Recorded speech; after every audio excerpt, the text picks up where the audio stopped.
근데 그때는 그런 감이 별로 없었어요. 300만 원 내고 이 아파트를 사면 나중에 황금알이 될지는 지금 잠실 보면 엄청나게 럭셔리하게 졌잖아요. 돈 엄청 벌었어요. 25억, 26억까지 지금 찍고 있는 이제 엘리트 단지 말씀하시는. 짓고 나서도 돈을 돌려받았어요. 18평짜리 갖고 있는 분들이 30평 아파트를 받고도 돈을 돌려받았어요. 그게 5층짜리니까 가능했던 거예요. 야, 박사님, 이번에 이거 한번 질문 드려보고 싶은데요. 네. 재건축이 2000년도에는 이제 황금알 낳는 거위라고 이렇게 평가받을 정도로 굉장히 투자성이 좋았잖아요. 근데 요즘 재건축 이제 돈 버는 시대 끝났다. 이런 이야기가 좀 들리더라고요. 어떻게 된 상황인가요? 과거에는 이제 재건축은 대박 신화죠. 저도 30몇 년 전에 5층짜리 아파트 샀었어요. 그때는 5층짜리 아파트인데 새로 지면 20층, 25층 짓잖아요. 한 4배, 5배 가치를 창출하는 거 아니에요. 5층짜리 아파트를 사면은. 내가 예를 들어서 20평짜리 산다.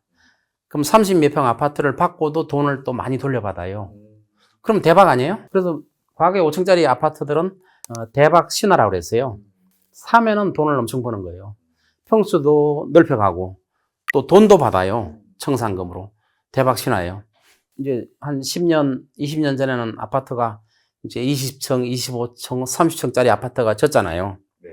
그거를 새로 재건축하려면 어떻게 돼요? 그때는 대박 신화지만 지금 30층 아파트를 재건축하려면 과거 5층짜리 하듯이 4배 한다면은 120층을 지어야 내가 돈 안 내고 받을 수 있는 거예요. 120층을 지어야. 이게 고층화될수록 건축비가 기하급수적으로 올라가요. 지금 고층 아파트 30층짜리를 재건축한다. 분담금을 많이 내야 돼요. 과거에 재건축 대박 신화는 없어요. 대박 신화는 5층짜리나 용적률이 굉장히 높은 지역만 가능한 거지. 지금은 5층짜리 없잖아요. 지금은 20층, 30층인데 그걸 재건축하려면 돈을 돌려받기는커녕 아파트를 오히려 줄여가고 또 분담금도 많이 내야 돼요. 분담금이. 지금 이제 분당을 지금 재건축한다 그러잖아요. 분당 지금 20층 이상이잖아요. 그걸 재건축하는데 분담금을 얼마 낼지 아무도 몰라요. 지금은 꿈에 부풀어가지고 선도직으로 결정하기 위해서 주민들이 엄청나게 흥분되어 있는 상태지요. 그러나 막상 짓다 보면 분담금을 많이 내게 돼 있어요. 서울에서도 처음에는 재건축을 할 때 분담금을 안 낸다고 하다가 시간이 지나면서 분담금을 내라고 그래요. 건설회사들이 분담금을 내라고 그래요. 그럼 분담금 안 내면 공사가 중단된 경우가 있어요, 가끔. 그러니까 나중에는 분담금을 많이 낼 수밖에 없어요. 고층 아파트를 재건축하는 거는 사실상 불가능하거나 아니면 내 돈 들여서 짓는 거예요. 헐고 3층을 지려면 건물값은 제로가 된 상태에서 다시 30층 지려면, 그러니까 30층 아파트를 재건축해서 30층 지면 내가 30평 살았으면 15평 정도 가야 분담금 안 내요. 반으로 줄어야. 30평짜리 그대로 가려면 분담금을 굉장히 많이 내요. 그래서 일기 신도시 이제 특별법이라고 불리는 이제 노후계획 도시 특별법 때문에 일기 신도시의 평균 용적률이 200%였다면 이제는 300% 정도로 올려주고 사업성을 이제 확보하는 수순으로 가는 것 같더라고요. 용적률을 올려주는 거죠. 근데 이것도 형평성이 좀 안 맞는 게 다른 아파트들은 용적률을 안 올려주잖아요. 근데 이제 분당의 그 노후도시 특별법이라고 해가지고 용적률을 대폭 상향해서 수익성을 개선시켜줬단 말이에요. 그렇게 개선시켜줘도 나중에 분담금은 어느 정도 낼 거예요. 지금은 안 낸다고 생각하고 있는데 저는 그거는 착각이라고 봐요. 분담금 많이 내게 돼 있어요. 그러다 보면 이제 재건축을 시작했잖아요. 근데 나중에 분담금 내라 그러면 재건축 포기하는 사람들이 많이 나타날 거예요. 왜냐면 은퇴한 분들도 많고 돈을 2억, 3억 내라 그러면 없는 분들도 많잖아요. 그러면 포기하시는 분들도 많이 생길 거예요. 그만큼 고층 아파트의 재건축은 어렵다는 거죠. 과거 이제 집값 급등 시기에는 이런 어떤 몸테크라고 하나요? 이런 재건축 오래된 아파트에 이제 직접 살면서 투자를 하시던 분들도 좀 많았었던 것 같은데 요즘에는 이제 그런 거보다는 신축 수요들이 더 높은 것 같아요. 구축보다 신축이 더 낫다 이렇게 우리가 생각하면 될까요? 네, 훨씬 낫죠. 과거에 이제 30년 좀 더 됐는데 그때 30 몇 년 전인지는 정확히 기억 못하지만 잠실에 5층짜리 아파트가 연탄 때는 아파트가 있었는데 그 아파트가 그때 시세가 15평짜리 18평짜리 다 조그만 것들이에요. 그때 그 5층짜리 연탄 때는 아파트가 시세가 그때 한 2,300만 원 정도 한 걸로 제가 기억해요. 전세금이 2천만 원이에요. 300만 원만 내면 그 아파트를 샀어요. 근데 그때는 그런 감이 별로 없었어요. 300만 원 내고 이 아파트를 사면 나중에 황금알이 될지는 지금 잠실 보면 엄청나게 럭셔리하게 쳤잖아요. 돈 엄청 벌었어요. 25억, 26억까지 지금 찍고 있는 이제 엘리트 단지 말씀하시는. 짓고 나서도 돈을 돌려받았어요. 18평짜리 갖고 있는 분들이 30평 아파트를 받고도 돈을 돌려받았어요. 그게 5층짜리니까 가능했던 거예요. 근데 그때는 투기붐이 그렇게 막 불지는 않았어요. 저는 연탄 때는 낡은 아파트를 왜 사나 이런 의식이 강했거든요. 근데 그때 의식이 있는 분들이 좀 있었어요. 그걸 갖다 여러 채 사드리고, 그때는 다주택자 중과가 없었어요. 여러 채 사가지고 돈을 많이 버신 분들도 제가 주변에 많이 봤어요. 제가 아니고 옆에 그런 분들을 많이 봤어요. 근데 지금 잠실에 가보면 엄청나게 고층돼 있잖아요. 저게 나중에 이제 낡아가지고 재건축한다. 불가능합니다. 아니면 많은 분담금을 내고 재건축을 해야 되죠. 사실은 뭐 옛날에는 낡은 집을 사면 대박이에요. 재건축하면 돈 엄청 벌어요. 근데 지금은 새 집 선호 사장이 생긴 거예요. 낡은 집은 돈이 안 돼요. 20층짜리 낡은 집 아파트 샀다. 재건축이 어려워요. 분담금을 많이 내야 돼요. 그래서 신축 선호 현상이 이제는 생기는 거예요. 옛날에는 낡은 아파트 사러 막 다녔어요. 투기 때문에. 근데 지금은 신축을 선호하는 현상이 생기고 앞으로는 더 심할 거예요. 그래서 그런지 이제 부동산 시장에 이제 어떤 신축 공급이 이제 요즘엔 좀 많이 없지 않습니까? 그래서 정부가 88 공급 대책을 통해서 재건축 부담금도 조금 완화시켜 주려고 하고 용적률도 좀 완화시켜 주려고 하는 이런 정책 방향으로 좀 흘러가는 것 같아요. 실현 가능성이라든지 혹시 부동산 시장에 미칠 영향 좀 어떻게 보고 계세요? 이제 재건축이 안 되는 걸 하게 만들려면 용적률 올려주는 수밖에 없거든요. 정책적으로. 그건 정부만 할 수 있잖아요. 정책적으로 용적률을 좀 많이 올려줘야 되는데 용적률을 조금 올려줘가지고는 해결이 안 되고 좀 많이 올려줘야 돼요. 그래 이제 재건축이 되고 이제 고층화되고 지금 한강변에 보면 50층 짓는다, 또 70층 짓는다 이렇게 하고 있잖아요. 근데 문제는 장기적인 안목으로 보면 우리나라 인구가 줄어들잖아요. 앞으로 인구가 늘어날 가능성이 이렇게 많지 않아요. 미국 같은 데는 인구가 자꾸 늘어요. 이민자들이 엄청나게 몰려오기 때문에 애를 안 낳아도 인구가 많이 늘어나요. 우리나라는 이민자를 무제한 받아들이기가 힘들어요. 그러니까 스웨덴 같은 데 이민자를 받아들여서 이민자가 전체 인구의 30%가 됐어요. 지금 스웨덴은 어떤지 알아요? 그 살기 좋은 스웨덴이 범죄 천국이 됐어요. 낮에도 총소리 들리고 엄청난 범죄 천국이 지금 스웨덴이에요. 그러니까 이민자를 함부로 받아들일 건 아니거든요. 그러니까 우리나라는 지금 출산율이 굉장히 낮은 상태에서 지금 50층, 70층 고층 건물을 지금 짓고 있단 말이에요. 건축 허가를 내주고 있잖아요. 용적률 높여줘가지고. 그래야 수익성이 나타나니까. 그럼 나중에 인구가 줄었을 때 저 고층 70층 아파트, 50층 아파트는 재건축이 아예 불가능하거나 어마어마한 돈을 부담하고 새로 재건축을 해야 되는데 그러면은 저런 고층 아파트들이 인구가 지금처럼 줄어나간다면 앞으로 50년 후에, 60년 후에는 뭐 우리가 살아있을지는 모르겠지만 40, 50년 지나면 어떤 현상이 생기냐면은 그런 아파트는 쓰레기 더미가 되는 거예요. 가치가 없어요. 재건축이 불가능하기 때문에. 근데 이런 경우가 있어요. 맨하탄에 지금 80층짜리 아파트가 있어요. 그거는 엄청난, 아까 평당 4억, 5억 가요. 이거는 빌리어네어들, 돈 많은 분들이 사놓은 거기 때문에 리모델링을 자주 해요. 리모델링 한 번 드는데 10억, 20억씩 걷어서 리모델링을 계속해요. 이제 거기는 펜트하우스 같은 경우는 리모델링 한 번 하면 100억 이상 내야 돼요. 아무 부담 없이 내요. 그렇게 낼 돈이 있는 분들은 우리 한강변에도 100년 이상 돼도 슬럼화가 안 돼요.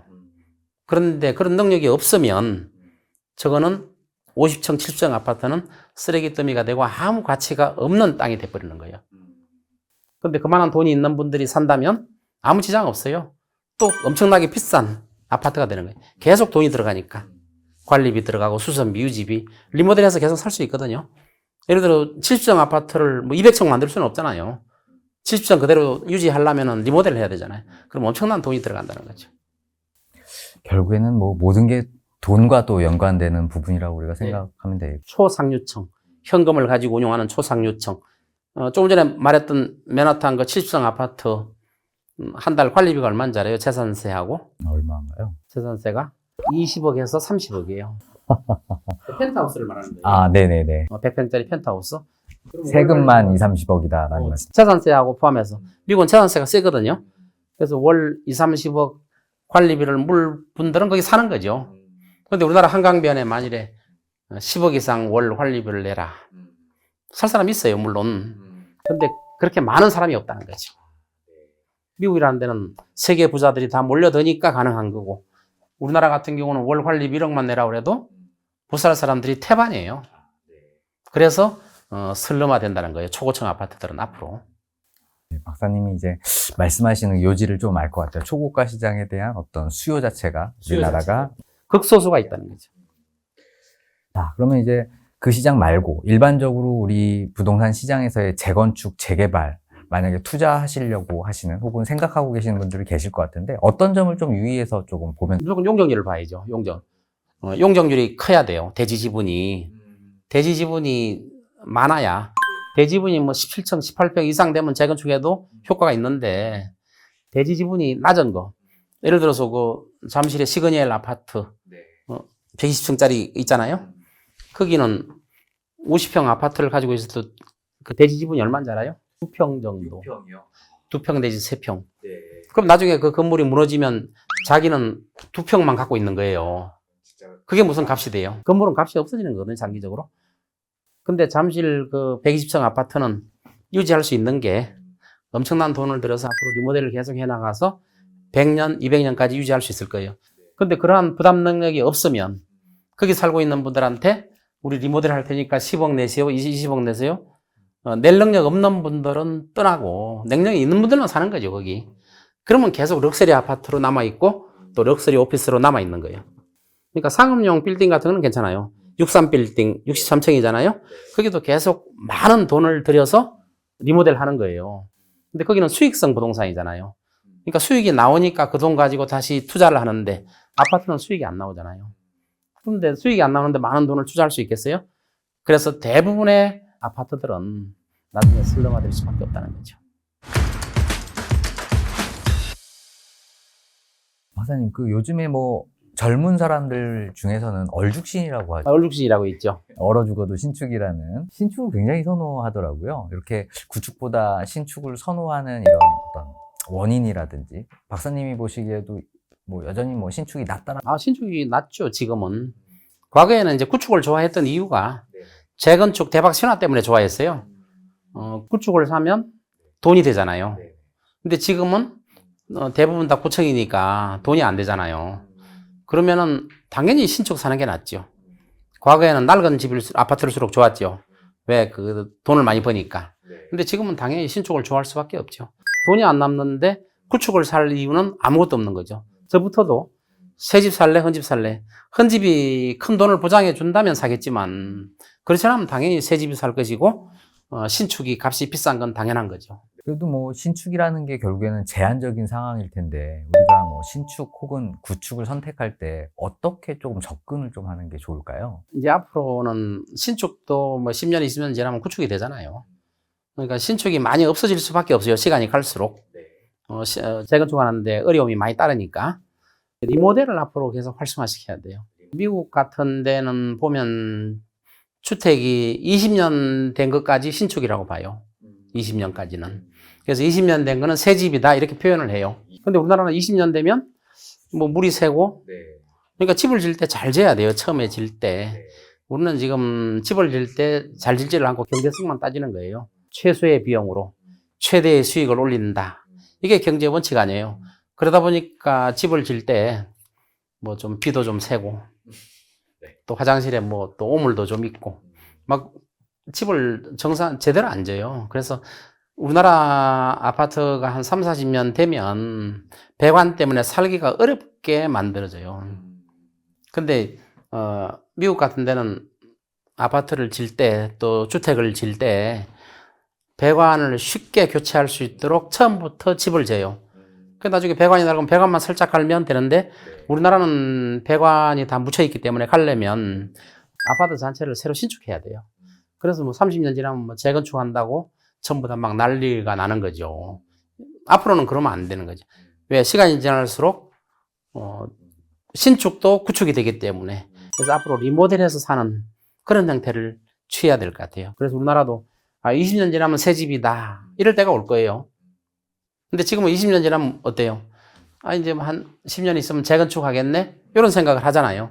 근데 그렇지 않고 앞으로 리모델을 통해서 계속 수리하면서 100년, 200년 살 수 있는, 아파트를 지어야 돼요. 근데 지금은 100년 동안 지을 아파트를 안 짓잖아요. 만일에 그 아파트에서 100년 살면은 무너져서 거기 묻혀버려요. 100년 동안 살면. 그 정도로, 좀 너무 허술하게 짓는 것 같아요.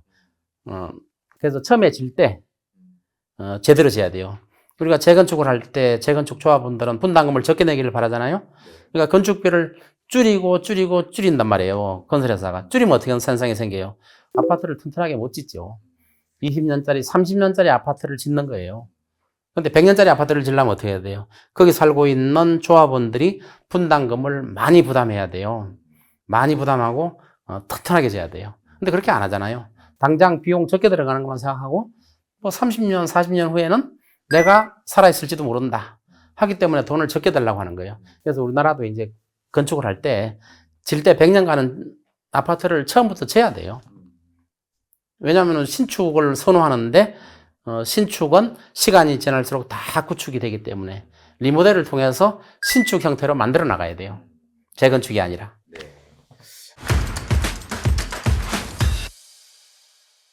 또 청약시장도 한번 여쭤보고 싶어요. 하반기 우리가 로또 청약이라고 하나요? 줄줄이 좀 예정되어 있고, 지금은 또 고분양가 이런 논란들이 좀 많이 있는 것 같은데요. 청약 여전히 좀 도전해볼 만한 가치가 있다고 보시나요? 청약은 이제 눈여겨볼 필요가 있죠. 주변의 시세와 차이가 30% 이상 나면은 받는 게 좋죠. 앞으로 이제 부동산 값이 저는 떨어질 거라고 보는데, 예를 들어서 앞으로 30% 떨어졌다고 해도 그거는 손해를 안 보는 거잖아요. 그러니까 주변 시세를 파악을 해가지고 주변 시세하고 분양가하고 비교해가지고 그거보다 많이 싸면은 분양을 신청해서 청약을 받도록 해야죠. 네, 결국에는 상대적인 가치가 이제 청약을 할지 말지. 그렇죠. 상대적인 가치, 또 로케이션 가지고 따져야죠. 로케이션은 왜 중요하냐면은 로케이션이 좋은 데는 부동산 값이 폭락기에도 많이 안 떨어져요. 그게 로케이션이거든요. 그런데 항상 그 부동산이 폭락할 때 제일 많이 떨어지는 데가 중심지에서 멀수록 제일 많이 떨어져요. 중심지일수록 잘 안 떨어지거든요. 오를 때는 중심지부터 올라요. 그러니까 중심지는 계속 첨타처럼 올라가는 거예요. 그래서 항상 최고 중심지. 그래서 옛날에 제가 부동산 강의를 할 때, 오래전이죠. 강의할 때, 무조건 로얄층을 사고, 무조건 로케이션이 좋은 데를 사라. 비싸다고 잘 안 사거든요. 로케이션 좋은 데를. 근데 비싼 데는 2배 올라도, 안 비싼 데는 20, 30% 오르는 거예요. 폭등할 때도. 양극화가 계속 벌어질 수밖에 없는 게 바로 그런 현상이에요. 첨단처럼 뾰족하게 생긴 거거든요. 높은 데는 더 많이 오르고, 떨어질 때는 더 떨어지는 이런 현상이 앞으로 생기는 거예요. 그러면 박사님 보시기에 우리나라 입지가 좋은 곳, 구체적으로 좀 기준이 좀 있을까요? 입지는 변해요. 우리나라도 지금 보면은, 지금 이제 학군 때문에 특정 지역이 굉장히 각광을 받거든요. 학군. 전세도 비싸고, 또 집값도 엄청 비싼 학군. 근데 학군도 앞으로 조정될 가능성도 있잖아요. 그래서, 입지라는 거는 항상 변동해요. 근데 잊지 말아야 될 것은 항상 시청을 중심으로 해서 중심지는 입지가 잘 변하지 않는다는 거예요. 관공서를 미국도 마찬가지고, 관공서를 중심으로 반경 몇 킬로. 여기는 입지가, 학군이 없어진다고 하더라도 입지가 좋을 수가 있는 거죠. 그게 또 핵심이겠군요. 또, 그럼 서울은 서울시청을 중심이고, 지방은 또 오히려 법원, 이런 검찰청, 이런 데 중심도 또 어떤. 이제 주택가는 좀 다른 게, 이제 상업지역은 당연히 시청이나 관공서를 중심으로 가까울수록 비싸요. 앞으로도 그렇고, 먼 장래도 그래요. 근데 주택은 중심지에서 자동차로 30분에서 1시간 정도 나가야 그 주택가가 굉장히 좋아지는 거예요. 미국의 고급 주택가는 중심지에서 다운타운에서 자동차로 1시간 정도 나가는 데가 고급 주택지가 절비예요. 오히려 다운타운에 가까운 지역은 슬럼화되어 있어요, 대부분. 다운타운에. 근데 우리나라는 슬럼화가 안 되죠. 다운타운에 가까워도. 우리나라는 막 재개발을 막 해버리잖아요. 미국은 재개발을 함부로 안 하거든요. 그렇기 때문에 미국은 미국도 그렇고 유럽도 그래요. 중심지를 중심으로 끼고 있는 주택지는 대부분 슬럼화 지역이에요. 가난한 사람들이 살아요. 재개발을 안 하기 때문에. 근데 우리나라는 강제로 밀어붙이기 때문에 그런 슬럼화 지역이 다 없어진 것 뿐이에요. 온라인 커뮤니티죠. 최근에 이런 설전이 있었어요. 아파트 고층이 좋다, 혹은 저층이 좋다, 이런 논란들이 좀 있었는데요. 박사님이 보시기에 또 뭐 감정평가업에 또 계셨으니까 고층, 저층, 아파트에서는 어떤 게 조금 더 나은 건가요? 그것도 이제 시대에 따라 달라져요. 이제 고층의 장점은 전망이거든요. 전망이 좋기 때문에 고층을 선호하는 거예요. 그리고 제일 꼭대기층이 보통 펜트하우스잖아요. 거기는 뭐 소음도 별로 없고, 그래서 제일 꼭대기층을 항상 그 펜트하우스로 삼는 이유가, 그리고 또 높이 올라갈수록 사람은 다른 데를 지배욕을 가지고 있어요. 그래서 밑에 있는 것보다 올라가는 걸, 과거부터 선호해 왔어요. 앞으로도 그럴 거예요. 그런데 문제는 로케이션이 더 중요하다는 거죠. 저층이냐 고층이냐 보다도 어느 지역에 있는 거냐, 이게 더 중요시 판다는 거예요. 그리고 앞으로 로얄층도 바뀔 수가 있어요. 과거에는 로얄층이 이제 중간 정도에서 뭐 3분의 2 정도 층수를 로얄층으로 했는데, 그때는 난방 때문에 그런 영향이 컸어요. 근데 외벽에 붙어 있거나 낮거나 꼭대기에 있으면 난방이 잘 안 되는 경우도 있잖아요. 춥잖아요. 난방비도 많이 들고. 그래서 중간이 좋았는데, 앞으로 이제 시대가 변해가지고, 난방의 그 기술력이 굉장히 발전했잖아요. 그래서 고층을 살려고 하는 인간의 욕구는 끝이 없는 거예요. 고층이 꼭 좋은 것만은 아니에요. 10층, 20층, 요 정도까지는 괜찮을 수 있는데, 그 이상 올라가면 사람한테도 좋을 게 아무것도 없다. 그리고 연구 보고서도 많이 나와 있어요. 건강에 안 좋다는 연구 보고서가 많이 나와 있어요. 근데 그러한 연구 보고서가 빛을 발하지 못하는 게, 고층 아파트 사는 분들이 대부분 부자들이 많아요. 그래서 보고서가 빛을 발하지 못하는 경우가 좀 있지만은, 하여튼 층수가 일정 층수 이상 올라가 버리면 별로 안 좋다는 거죠. 이렇게 자다 보니까 뭐 주변에 구름이 보인다. 좋을 것 같아도 건강에는 굉장히 안 좋은 층수라는 거죠. 좀 박사님이 판단하시기에 로얄동, 로얄층을 판단하는 기준은 좀 어떻게 우리가 이제 그 기준도 시대에 따라서 변하는 거예요. 그랬을 때 이제 물론 로케이션이 제일 중요하죠. 근데 같은 동이라면, 이왕이면 아주 저층은 별로 좋지 않겠죠. 근데 이제 저층이 굉장히 비싼 데도 있어요. 그 정원이 딸린 1층짜리가 있고, 또 아이들이 있는 데는 마음대로 뛰어놀 수 있는 그런 공간도 되잖아요. 그렇기 때문에 1층이 또 어떤 지역은 또 더 비싼 데도 있어요, 실제로 아파트가. 그 사람에 따라서, 자녀가 있느냐 없느냐에 따라서, 그 사람의 생활 환경에 따라서 저층이냐 고층이냐 결정되는 거지, 일률적으로 모든 사람한테 이게 좋다, 이게 로얄층이다, 이렇게 말할 수는 없는 거예요. 근데 인간의 기본적인 심리가 높이 올라갈수록 좋다는 거죠. 근데 일정 수준 이상 올라가 버리면 오히려 건강에도 안 좋고 별로 좋지 않다는 거예요. 뭐 잠깐 1년에 몇 달 와 사는 건 괜찮은데 1년 내내 산다면 별로 안 좋다는 거죠. 그래서 사람에 따라 다르고 시대에 따라서 계속 변하기 때문에 로얄이라는 개념 자체는. 근데 인간의 기본적인 욕구는 높이 올라갈수록 좋다. 자꾸 높이 올라가니까 나중에 어떻게 돼요? 하늘나라로 가는 거잖아요. 그러니까 올라갈수록 좋은 게 인간의 심리예요. 그거 좋아하다 보니까 나중에 죽는 거 아니에요, 하늘로 가가지고. 네, 그렇군요. 자, 층수도 한번 여쭤봤으니까 이번엔 평수도 한번 여쭤보고 싶어요. 대형 평수, 예전에는 굉장히 몸값이 치솟을 정도로 수요가 굉장히 탄탄했던 것 같은데, 지금은 오히려 대형 평수가 좀 낮아졌지만 한편으로 다시 한번 조금 좋아지는 이런 추세가 보이는 것 같더라고요. 박사님이 보시기에 우리가 어떤 아파트를 고를 때 평수 고르는 좀 팁이 좀 있을까요? 네, 그 이유가 뭐냐 하면은, 과거에 30평짜리가 인기가 엄청 있기 때문에 40평, 50평짜리를 공급을 안 했어요. 결국은 수요 공급의 문제예요. 그러니까 30평 아파트만 주력으로 짓다 보니까 40평, 50평, 60평 아파트가 부족해진 거예요. 공급이 부족해지니까 다시 그 평수가, 큰 평수가 선호되는 거지. 또 나중에 40평, 50평 아파트가 선호가 된다. 또 그게 돈이 되니까 건설회사가 그 평수를 많이 지면 또 30평대, 20평대 아파트가 줄어들 거 아니에요. 결국은 수요 공급이에요. 수요 공급에 의해서 공급이 줄어들면 값이 오를 수밖에 없고, 공급이 늘어나면 값이 내릴 수밖에 없는 그런 자연적인 경제적인 원리라고 보시면 돼요. 과거에 어느 평수가 굉장히 인기가 있다, 그럼 그것만 짓거든요. 누가 안 되는 뭐 50평, 60평을 짓겠어요. 근데 나중에 일정 시간이 지나면 50평, 60평이 부족해진단 말이에요. 그래서 값이 오르는 거고 다시 각광을 받는 이유가 오로지 수요 공급 때문에 각광을 받는 거예요. 평수가 커서 좋다, 적어서 좋다, 이런 개념보다도. 결국에는 뭐 수요 공급을 우리가 확인을 해봐야 되는 거군요. 이외에 혹시 박사님이 생각하시기에 아파트를 고를 때 우리가 중요하게 생각해야 될 이런 요소들이 좀 있을까요?